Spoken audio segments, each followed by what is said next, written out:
Alors oui, désolé pour le manque de contenu sur la chaîne ces derniers temps, mais entre mes obligations pro, le blocage de la vidéo sur le prince d'Égypte qui m'a mis un petit coup au moral, parce qu'une bonne dizaine d'heures, voire un peu plus de taf qui fout le camp à cause d'un extrait de quelques secondes de trop, c'est un petit peu énervant, je vous avoue. Bon bref, pour me remettre dans le bain, je vais essayer d'attaquer un film que j'attendais depuis extrêmement longtemps. Alors, faut savoir que Vincent Van Gogh est de très loin mon artiste préféré de tous les temps. Étant un grand fan du courant impressionniste, Van Gogh c'est juste le pinacle de la peinture pour moi. Alors quand j'ai appris l'existence de ce projet, j'en étais extatique. Enfin, je veux dire, sur le papier, le projet est juste trop beau quoi. Un film racontant les derniers jours de la vie de Vincent Van Gogh, entièrement animé dans le style de l'artiste avec une animation peinte à la main par plus de 100 artistes du monde entier pendant près de 5 ans. Ça vend du rêve! Mais avant de vous parler exactement du film et de son histoire, de son sujet et de pourquoi il est à ce point génial, parce que oui, ce film est juste magnifique, on va parler un petit peu de sa technique.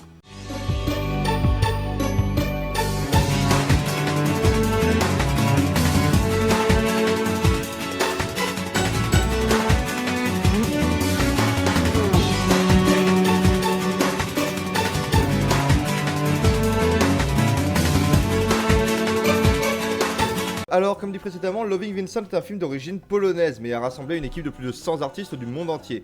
Juste quelques infos techniques. Le film fait une durée d'exactement 1h28 hors générique. Alors je dis exactement, mais bon, il peut y avoir une ou deux minutes en plus ou en moins. À raison d'une animation en 12 images par seconde, revenant donc à 12 peintures complètes pour chaque image, plus évidemment toutes les frames de liens, cela nous donne environ 65 000 peintures.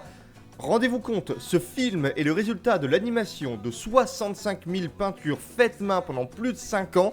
Est-ce que vous pouvez ne serait-ce que appréhender le travail colossal que ça a dû demander ?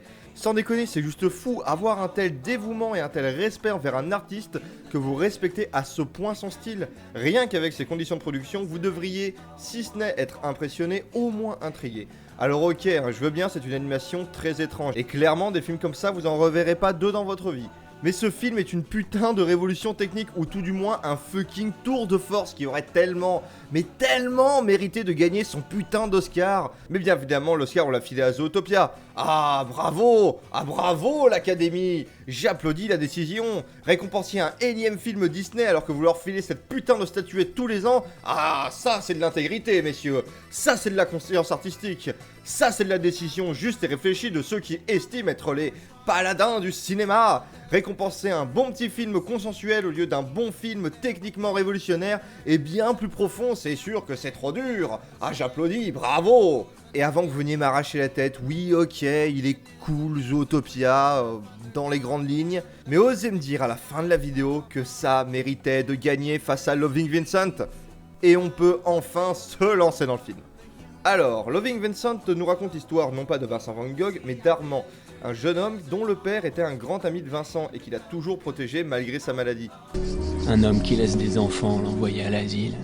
Et tous ses voisins, et la police, et le maire, et la ville tout entière, contre un homme malade.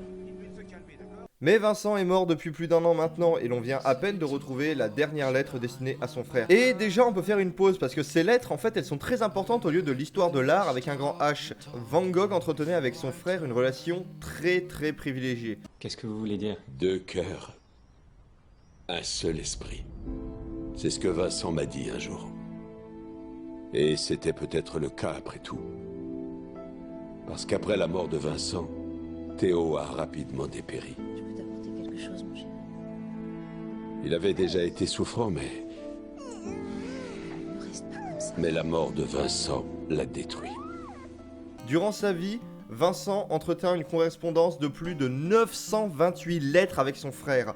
Vous pourrez d'ailleurs retrouver la plupart de ces lettres dans Les Lettres de Vincent Van Gogh, qui est un excellent livre si vous appréciez le personnage. Bref, le film tournera ainsi autour de cette lettre qui est l'archétype du MacGuffin, vu qu'elle est la raison de l'avancement des personnages, alors qu'on ne connaît même pas son contenu. Armand va alors partir pour un long voyage à la recherche du dernier destinataire de la lettre, le frère de Vincent l'ayant malheureusement suivi de près dans la tombe. Finissant chez le médecin où Van Gogh passa ses derniers jours, Armand va mener l'enquête pour comprendre le geste de Vincent. Et à partir de là, le film devient une véritable enquête. Un thriller contemplatif pour résoudre le meurtre ou le suicide de Vincent Van Gogh. Chaque personnage rencontré est digne d'un roman d'Agatha Christie. Ils sont tous très reconnaissables et marquent immédiatement dès qu'ils apparaissent à l'écran. Tous vont bien sûr avoir leur version de l'histoire à raconter et surtout tous auront un avis sur Vincent.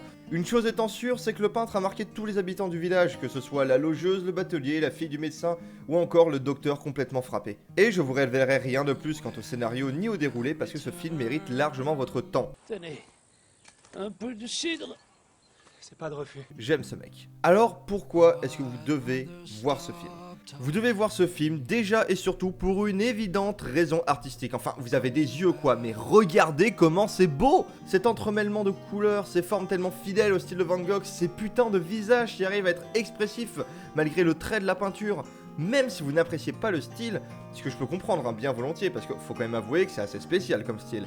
Artistiquement, c'est juste fou. Ce film, c'est comme une balade au musée, mais que tu peux faire sans bouger ton cul. C'est un vrai film de feignant, en fait. Ensuite, le film aborde bien évidemment des thèmes très beaux sur l'art en lui-même, mais aussi sur les gens. Traitant par exemple du traitement des marginaux et de ce qu'ils peuvent apporter au monde, mais qui se font rejeter et martyriser, justement pour leur sens artistique. Vous saviez que c'était un génie? Non.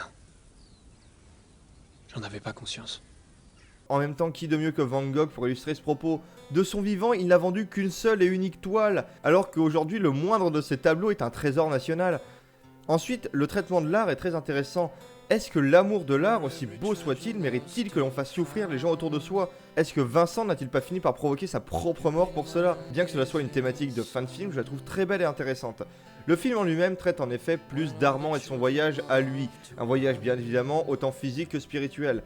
Durant ce voyage, il apprendra à respecter cet étrange homme qu'était Vincent et à reconnaître si ce n'est son talent, son habileté à marquer toute personne mise à son contact. Il prendra du plaisir dans cette enquête et même une certaine passion comme on verra à la fin. Tout comme le spectateur qui ne connaîtrait pas Van Gogh, il découvrira quel grand artiste il était et le drame qu'est sa mort. Vous êtes si omnubilé par sa mort. Mais que savez-vous de sa vie?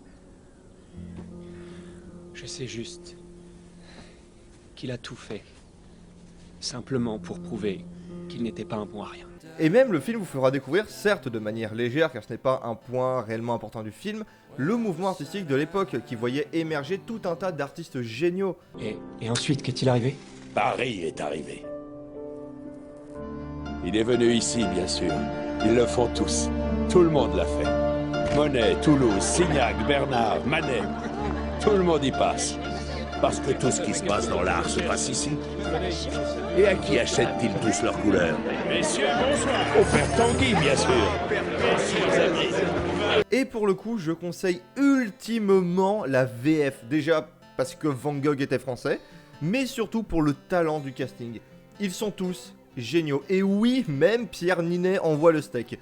Et Philippe Catoire dans le rôle du vendeur de couleurs, putain! La VF de Dark Vador dans un film sur Vincent Van Gogh, mais c'est génial! Mais j'ai pas un milliard de trucs à dire au final, parce que ouais, une enquête, bah t'as quand même vite fait le tour. Mais putain, ce film est beau, ce film est tellement beau. Franchement, à part si vous détestez viscéralement Van Gogh, je comprends pas comment on peut passer à côté de ce film. Tout comme je comprends pas que l'on ne lui file pas son putain d'Oscar. Mais en tout cas, pour moi, grand fan de Van Gogh, je vous jure que ce film fut un bonheur ultime et absolu à mater. Et j'espère qu'il en sera autant pour vous. Parce que si ce mec a pu peindre envers et contre tout toute sa vie durant alors que personne ne voulait de lui, pour devenir posthume l'un des plus grands, si ce n'est le plus grand artiste moderne, vous lui devez bien de mater ce film. Allez, quant à moi, je vous dis salut et à bientôt.